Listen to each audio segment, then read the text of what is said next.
This jig right here, I think it needs a little bit of a haircut. Snip, snip. And this spinnerbait here, it needs a fresh fade. Boy, you looking fresh as heck. And this vibrating jig, I think needs a little bit off the top, or should I say, off the bottom. So I'm sure a few of you are looking at me right now and thinking, what the heck is this joker doing? Why is he cutting the skirt material on his bass fishing lures? Well, in today's video, I'm gonna share with you guys some secrets to trimming the skirt on your vibrating jigs, your spinnerbaits, and your casting jigs to make it more appealing to a bass and thus catch more fish. My name's Tyler, and let's talk about it. Another giant, another giant.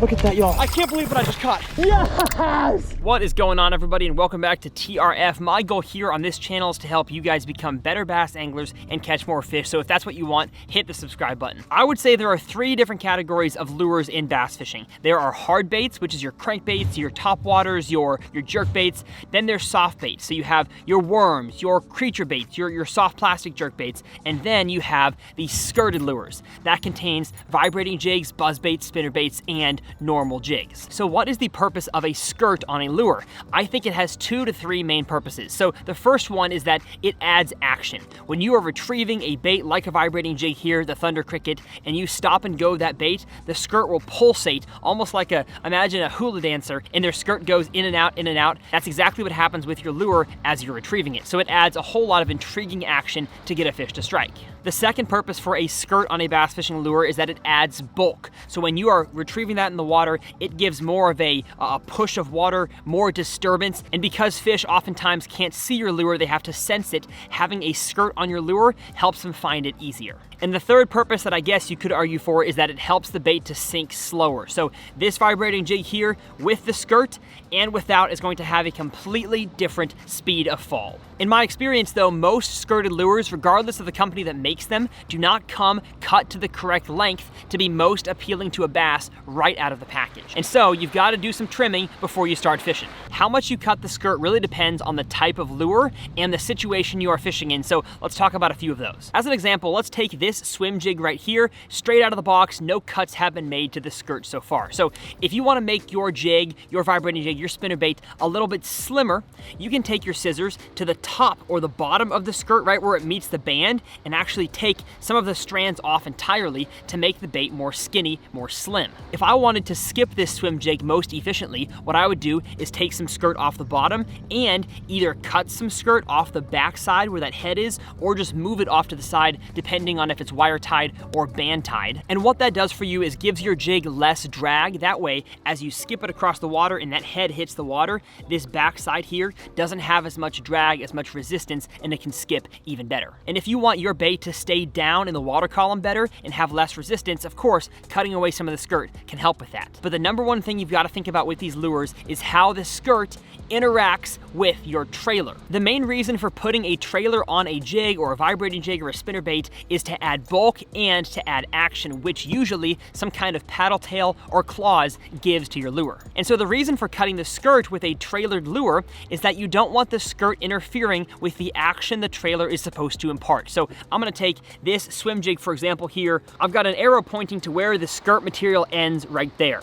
And if that skirt material extended any farther down, the action imparted by the boot tail on this swim bait would be affected because the skirt would get in the way. Maybe it could be cut, I don't know, a centimeter or two, again, to get that skirt material higher off of that boot tail. But if you were to hold it down right there, the skirt material is not impeding the action. I think it could just be trimmed a little more to give the entirety of the tail more room to move around. Now this swim jig right here definitely has some trimming that needs to be done because the skirt material, let me show you guys, is extending all the way down into the action point on these claws. If I was to pull the skirt material up here, you'll see that my rage bug, the claws on the rage bug start way back here. And so if I drop the skirt material, you'll see that it's too long. So I'm gonna take the skirt here, I'm gonna move it away from the trailer, grab my trash can, make sure that I get as much skirt material together as I can, and then cut off, I don't know, 2-3 centimeters, and then lay it back down, and just like that, that looks a heck of a lot better. We still have the bulk and action of the skirt material, but it is no longer impeding the action the trailer provides. So now that I've shown you guys a few examples of how or why to trim your skirted lures, are there any situations in which I wouldn't just do a haircut,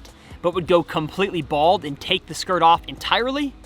Yes. The main two situations in which I take off my skirt entirely are on a buzzbait when you skip it underneath docks or overhanging trees, or a vibrating jig or spinnerbait in really, really clear water. A buzzbait in general doesn't skip very well just because of the funky shape, but having a skirt on there definitely doesn't help. But there are situations in which I want to skip a buzzbait, so what do? I rip that sucker right off and just put a swim bait or some kind of toad type bait as the trailer, and trust me, it skips so much better. The second situation, and one that's, if I'm being honest, way more common than skipping a buzzbait, is taking the skirt off of your chatterbait or your spinnerbait in really clear water. If you are in that really clear water and you're trying to imitate bait fish with your vibrating jig or your spinnerbait, and you're throwing, of course, some shade of white or gray, I'm not saying you have to every time, but for the most part, I'm taking off my skirt to make it look more like the bait fish I'm imitating, because threadfin shad, small minnows, gizzard shad, they don't have frillies on them. They are a very slender profile that looks just like this swim bait. If I've got a really windy day and I want to throw a spinnerbait or a vibrating jig along a rocky bank or a shallow bridge, but it's really clear water, I will take the same lures, rip the skirt off, and put this slender Strike King swim bait on there, and let me tell you, you will get way more bites on a bait without a skirt in that environment than you will with a skirt. I think this skirt just kind of like, I wouldn't say it scares them off, but it doesn't look as natural. It's not as sleek as the two blades in the one swim bait. And just like with all bass fishing instructional videos, you've got to test and see if it works on your body of water. But I'm just telling you, if you're struggling in that clear water, and maybe it's really pressured clear water, the fish see a ton of lures, try taking off your skirt entirely and going bald. Now, at the end of the day, do you actually have to trim any of the skirts on your skirted lures the way they come out of the package?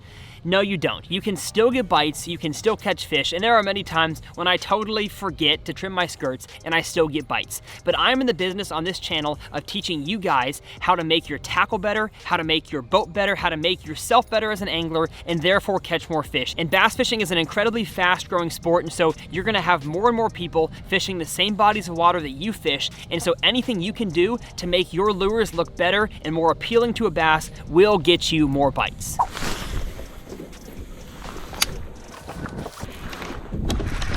Gosh, I felt that one, man. That one hit it on the fall. That was so cool. I was trolling. I was making a cast toward the a flat over here as I moved somewhere else, and I felt the tick as it went down. Haha! Boom! On the new Tungsten Thunder Cricket, black and blue. Water clarity in this lake is not bad. It's just low light today, and I like to use black and blue, even in clear water when the water's low, when the water clarity's low. Because water clarity is driven by a lot more than just dirt in the water. It's also how much sunlight you got. Gosh, there's one, power pull down. Man, he knocked the absolute you-know-what out of it. Whew, that was fun. And I love the way they eat it. Oh, it's not coming off. Yes, sir. ¿Dónde está los grandes? So that's gonna be it for the video, everybody. I hope that you enjoyed. If you did, hit that subscribe button. And if you wanna see two similar videos to this one talking about my jig masterclass in ponds, I will leave that one up here in this corner, and my chatterbait masterclass. Everything you've gotta know about the chatterbait, I will leave that one up in this corner. The longer y'all stay on my channel, the better it does on YouTube. And we'll see you guys next time right here on TRF.